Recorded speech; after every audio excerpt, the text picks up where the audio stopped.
Lamine Yamal নাকি Ousmane Dembele? প্রশ্নটা ছিল অনেক দিন ধরেই। সে প্রশ্নের জবাব মিলল গতকাল রাতে।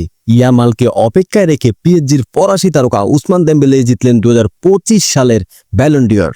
সোমবার রাতে প্যারিসে এক জমকালো অনুষ্ঠানে বিশ্বের সেরা ফুটবলারের পুরস্কার হাতে নেন তিনি।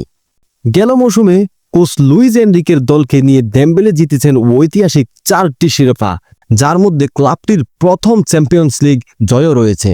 পুরো মৌসুমে দেম্বেলের পারফরম্যান্স ছিল দারুণ। 28 বছর বয়সী এই ফরওয়ার্ড সব প্রতিযোগিতা মিলিয়ে 35টি গোল করেছেন এবং 16টি অ্যাসিস্ট দিয়েছেন, যার নৈপুণ্যে পিএসজি জিতেছে league 1, Coupe de France, French super cup ও চ্যাম্পিয়ন্স লিগ।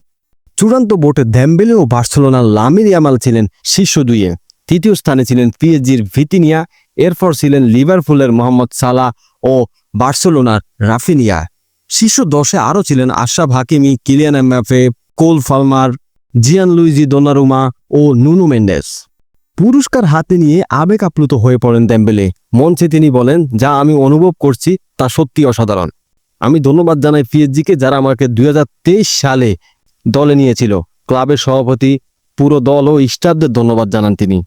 এটা এক অবিশ্বাস্য পরিবার। সভাপতি নাসের আমার কাছে বাবার মতোই। লুইস এনরিকো আমার ক্যারিয়ারে বাবার মতো ছিলেন। আমার সতীর্থদের ধন্যবাদ জানাই। এই ব্যক্তিগত পুরস্কার আসলে পুরো দলের।